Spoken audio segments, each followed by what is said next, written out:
اختر دې مبارک شه. خیر مبارک. او روژې دې نیولې وې؟ نه دې وي؟ نو تا ته چا ویل چې اختر کوه؟ دا خو جرمانه ده په دې باندې.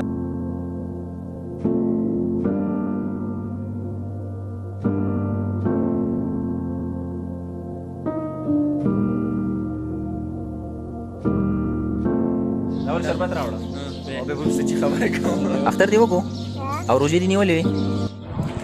अस्सलाम वालेकुम तमाम मुस्लिम भाइयों को मेरी तरफ से ईद उल फितर की खुशियाँ बहुत बहुत मुबारक हों। अभी मस्जिद जा रहे हैं और ये देखिए बच्चे भी तैयार हो गए, तो 7 बजे का नमाज का टाइम दिया है, लोगों से भी मिलते हैं, तो हमारे साथ रहिए।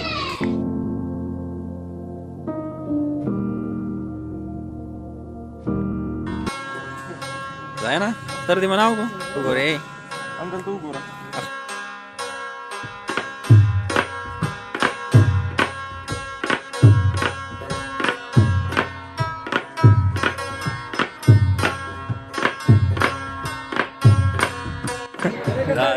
السلام علیکم حاجي صاحب په خیر اختر مبارک شه.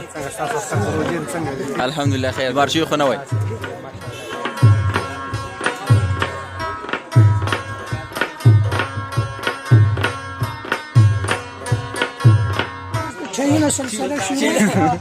مبارک مې هوټل ګورې نو په خلیل په هوټل ورلو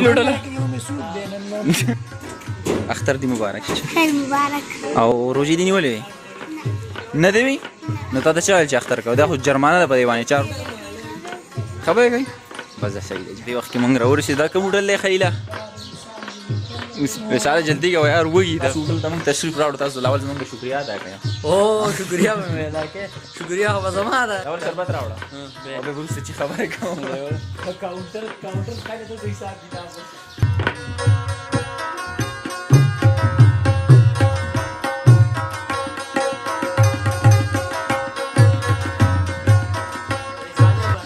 شربت پته ونه لګېده. پایله که رښتیا واروړه په دې کوران کې تاسو دلته والا موږ په انتظار یو. اختر دې مبارک شه. اختر دې وکړو او روژې دې نیولې وې؟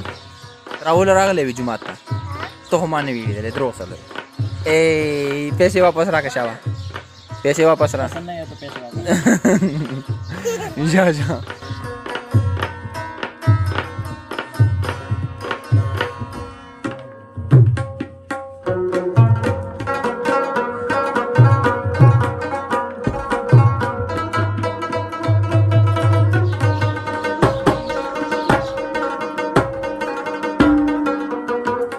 خوشحالیانې او هغه مزې کوم چې په مخکینو اخترو کې وي، اخترو نه اوس هغه خوشحالیانې هغه مزې وتلي دي. څومره انتظار به و، څومره خوند به کا. او اختر وخت چې څومره کېږي نو هغه مینه، هغه یووالی، هغه قصې ختمېږي. چېرته تاسو وګورئ موږ یو بل ځای یو ځای کینو، ملګري یو ځای کیني، نو د هغې منځ کې خبرې ډېرې زیاتې کمې شوي دي. وجه دا ده چې دغه سړی ځان له په موبایل کې مصروفه، زه ځان له په موبایل کې مصروفه، نو هغه مینه د دې د وجې اوس ډېره زیاته کمه شوې ده. اخترونه د خوشحالو د اغستو او د ختمېدو وجې ډېرې زیاتې دي، ځکه چې بد امني شروع شوې ده، ټینشنونه دي، بیماریانې دي. د ټولو نه غټه خوشحالي او غټ اختر دا دی چې الله پاک موږ ته روغ صحت راکړي. یو ځل بیا ټول امت مسلمه ته، ټولو پښتنو ته او خاص کر ټولو مسافرو ته زړه د تله اختر ډېرې مبارکیانې وایم او امید لرم د الله طرفه چې ټول به روغ جوړ او خوشحاله الله په صحت په جامه کې پټ ساته. آمین.